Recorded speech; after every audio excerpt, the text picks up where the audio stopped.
little peel. All your champions kind of want to dive in. And now with the set locked in, if you don't have flash in a team fight, you might think the Sejuani is blocking for you, but he's just setting that set. Mcoy we're looking for. Bot lane potentially in a vulnerable state due to the missing flashes. Mid lane getting the worst end of a 1-for-1 trade, given the context that you mentioned about Ahri's ultimate. So, I mean, Scumon's going to have his pick of the litter in terms of lanes to gank or pressure. Elyoya wants to get something done here. They want to try to cheese here since LeBron held the wave. Okay, Mcoy classic on the flash pay. Are they ready for it? The answer is no. Q flash coming in from Elyoya. First blood there for Mcoy. That's a clean cheese here. They bait LeBron to try to hold the wave. Huge for G2, as the traditional early game we see is just you trade grubs for Drake always. Yep. Elyoya already has the setup on the top side. Recalls for Han Sama now. Won't be in time for the grubs. Instead, they're going to stick around bot lane and just try to pressure. Neither side. Again, another ulti for ulti trade. Both top laners still have their flash. Elyoya should be somewhat comfortable starting grubs here.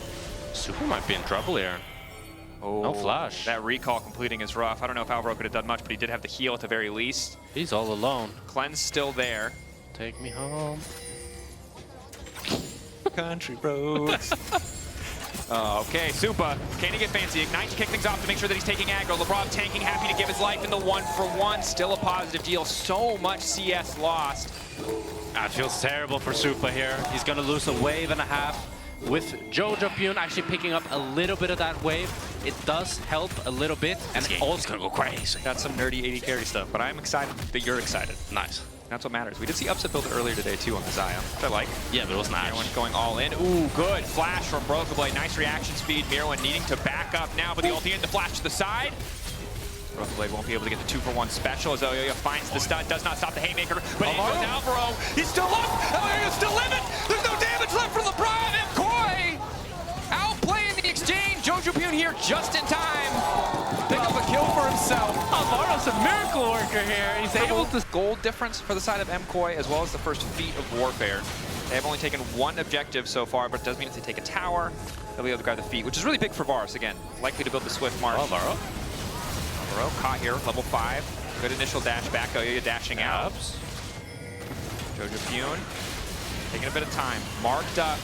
Does still not have the minefield. No Unraveled Earth makes this a little bit harder. Flash commit for Caps. Level 9 there for Jojo Pyun trying to hold on. Good flick back. Good follow. Supa here as well. Good ulti could change everything. And now the Zin's in trouble. Mcoy once again turning G2. Getting him up. God! Elyoya with a double, and now it's Han Sama. All on his lonesome. Going to flash away from a very public execution.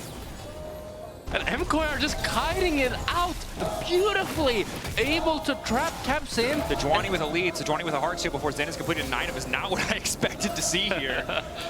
And for me, the question is, can LeBron bounce back? Because we've seen that he... Oh, maybe Elyoya might be in trouble here. This bottom Q in. Should just be a quick kill here. Nice way to kick things off. Elyoya did not think he was on vision. They knew exactly where he was. Well, LeBron can bounce back, I suppose. Well, we'll see. But it's a good question, right? I mean, we were talking about it earlier about showing what they can do, showing that they can be the reason that their team wins in those clutch moments. Yeah, and for me, one of the interesting things... Oh, might have a fight here. Rob marked up. Alvaro debating if he wants to chase. Good knock up there. Follow through good as well. Alvaro just continuously CC'd. Set TP behind. Walk away thus far. Supa already used ulti. Now has used Ghost Blade as well. Broken Blade ready to go. Charm from Alvaro is good. Knock up from Alvaro is good. Saving his support's life. But G2 will still grab 2. Caps just solo killed Jojo on bot. That's Catalyst blasting wand. We need a replay. We're going to need a replay. Time hooks back into the wall to kind of bait Mcoy further in, and that way, when the set TP comes through, they're able to actually just run them down. Was a good look. Next objective now getting started. Went back onto Scuman, an excellent start. Still has the ulti. Supa losing a bit of damage there, but we'll finish the kill. 3 grubs, all 6 grubs in the end. Likely to go over to Mcoy. G2 going to try to respond. They've been, I think, for all of this mid game, which is under their own tier 1s or lack of tier 1s. So mid-game, you know, they get a big objective. I think those 6 grubs can still feel so impactful. Yeah. But for right now, G2 having that back pocket win condition of the soul, of a hextech soul in the second game is excellent. gonna be a fight here over the Herald. TP in. Caps TPing behind, has a Caps. flank.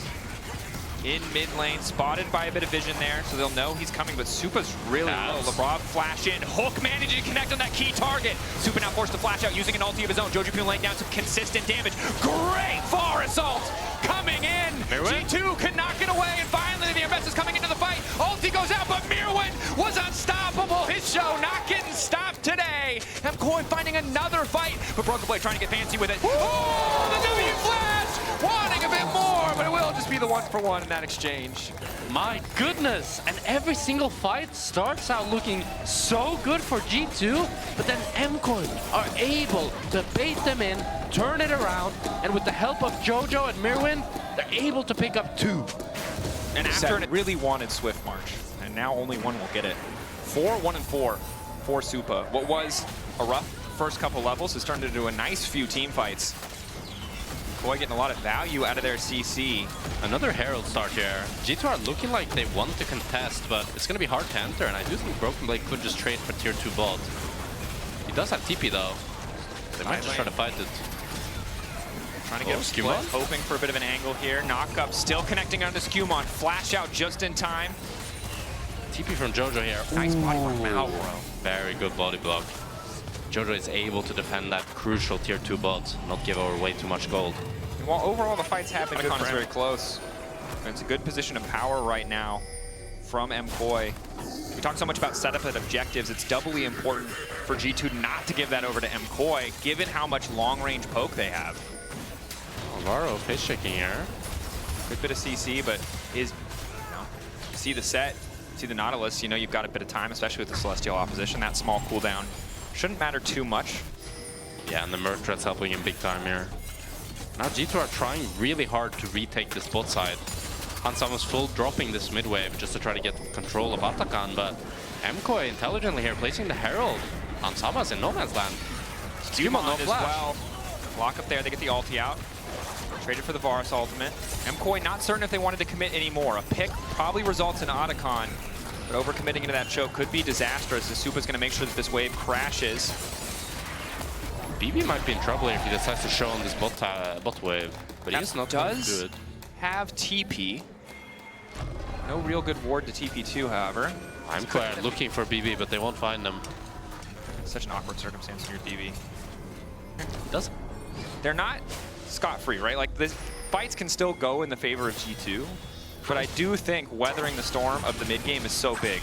The Ahri build, while tanky, Ahri's never a champion that feels fantastic to me late game. It feels like similar to Lee Sin, you're betting on that big piece of CC, that big moment. Dragon's Rage for the Lee Sin, the charm for the Ahri. I do wonder though when you play this Bruiser build on Ahri if you're more of a scaling champion or if you still have very much the same identity. You're definitely a lot more sticky. You can play fights much slower. We've seen Caps play thus far. It's gonna be Jojo picking up the BB. Ulti back. Unstoppable now going in. Gonna get caught. Doesn't get hit either. Broken Blade gonna be the one in trouble. Backstep is decent, but he loses his life. Mirwin is stalling on him. Flash him backwards with the public execution in front. It's almost able to take down Broken Blade. Jojo ends up TPing in. I wish he continued pushing down that bot side, so he'd be able to deny a lot of minions off of Caps. But it is still going to be free kill for the side of Mcoy. Ready for the fist fight. And again, they'll have mid priority. Even fight. However, Broken Blade just now respawning. The good news, a member with TP, but the Drake is already gone. Mcoy not going to overcommit for an Otacon here.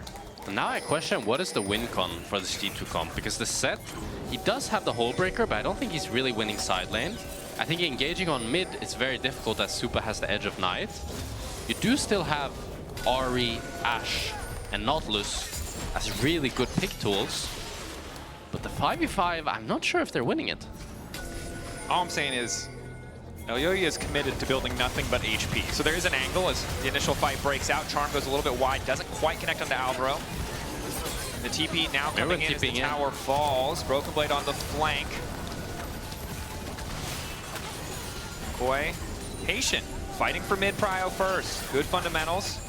G2 getting zoned off, respecting it. Do have push in bot if they want to try to play through bot, but really have to be careful because again, it's not just about the Otacon. That mid lane tower very exposed.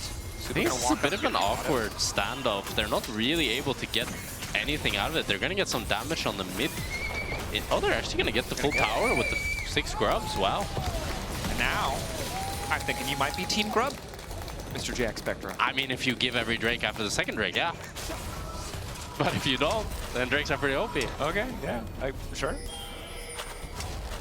Look, now Mcoy, solid gold lead. Ooh, Caps is taking a crazy tricky, portal. But spotted. The entire team ready. Charm there, forced to ulti, staying in the area, not gonna let the Heartsteel get procced. Caps is so cocky, it's crazy. I think it's just a bit of fake pressure. They just don't have enough info on the rest of G2. They don't want to overcommit. Happy with just the ulti. Charm, luckily not hitting, and it might be Skewmon who's in trouble. Hansama all on his lonesome. Supa not going to overcommit. It's so disjointed from Mcoy. He's collapsing on who? Broken Blade potentially ready to fight things. Just wants Elyoyo to line up for the play. The charm is there, but Mirwin going to be the one to kick off things first. The knockback on Alvaro's huge. He uses it as a highway just to get to the back line, but Broken Blade almost able to find that kill. Locket coming in clutch. Q over the wall from Supa does a bit of damage. The G2 were forced away. And it's Mcoy with the advantage at every turn. Caps wastes his ulti, and then it's Mcoy that are able to just slowly herd them, start the fight. Mirwin with a beautiful public execution is able to take down Caps, and that's going to be the Atakan going over to Mcoy. I mean, the thing that G2 really needs is a Caps miracle. Is setup. They can't get set up if you're just losing in Pride. No, but they need the setup. Ah. You're so funny. Such a funny. I'm hitting him for those of you who can't see, just for context. See on the vertical stream. Yeah, they need setup. Caps. They need Caps to have his ultimate, which he does not have. So they lost them? Yep. It's over. That's how you do it. See one thing, you decide that's the reason. Okay, level 16 for Mirwin. You can decide of Mcoy, and I don't think G2 can really get much of anything. I don't think they can start the Nash. Now, I think G2 know that they can't realistically contest the Drake. They could try for play on Mirwin. Losing Baron. So instead, you're right, they're collapsing on a side lane. You can see the mini-map there. Drake goes down, triple hextech. You already talked about it with the additional buff coming in for the Ruinous Otacon. There was 0 grubs here. Okay, they're still able to get the tower, actually. I mean, so it's going to feel... breaker set. So. Yeah, it's going to feel okay, but you are giving over... Really? I mean, game 1 was also, I mean, Aurora never got an ult. I guess. Him overvaluing Aurora. Ariel definitely not overvaluing. Caps will make it to the correct side of the wall. LeBron forced to flash it. It's going to be tier 2 going over for Mcoy here. Although BB is pushing bot. Really good cross map by G2. G2 want to try to contest through bot. Be a little bit tough. Elyoyo ready to collapse. If he spots Hansama, this could turn against him very quickly. Nice volley. Ward behind as well, doing a lot of work. His Caps is now on the flank. No vision in the brush means he has to be careful. Jojo Pune stepping in. Skewmon getting the fight kicked off. Ulti going in from Broken Blade. Exactly what he was waiting for. Supa now split from the rest of the team. Good Q over the wall, but Caps is standing on the side. Mirwin needs to make the difference. He finds 1. He finds 2. Mirwin needs to keep this train going. Jojo Pune. Carry threats on both sides. Skewmon now running. Hansama already deleted Mcoy. Supa. Good angle. Pullback isn't going to get there. The Facebreaker not connecting. Broken Blade trying to get a bit of work done. A little bit more damage. Maybe the Haymaker will not connect. Flash. Committed. The charm. Caps finding another. Jojo Pune and Mirwin chasing. Broken Blade not going to be able to escape. Double kill coming through. There might not be a smite, but Mcoy are going to get the soul. And Mcoy will take the Hextech soul. And with 4 Hextech Drakes and the Atakan buff, they are feeling very good about the fear. The situation that Mcoy are very excited about. Getting G2 to fight into this choke point. TP now coming in. That's going to be Caps. Broken Blade recalling first. Oh, good wall by Jojo here. 4K. Mcoy, do they want to risk the 50-50? Wall good. 3K, they don't want to get it lower. They'd rather have the 5v5. Nice ulti coming in from BB. There's the Haymaker. Huge damage onto Supa, but not quite the true damage. Caps getting lower and lower. But Mirwin does so much damage. Hansama gone in the blink of an eye. It started well. The perfect setup, but it wasn't enough. Caps running for the hills. TP's mid lane. They don't even need the Baron. They'd rather have the game. And that's going to be game for Mcoy here. It's a beautiful team fight from Mirwin. BB with a hero play. A great settle. But this Afessa is just so broken. She's taking down every single G2 member 1v4. She doesn't care. And that is going to be the Nexus going over to Mcoy. 6-0-6 for Mirwin. The counter pick in the previous game was good in lane, but this one good across the entire game. 37 minutes in, 21-8, 5K lead for Mcoy as we go to match point. This first best of 3 between these two teams. And how happy I am to see us going to game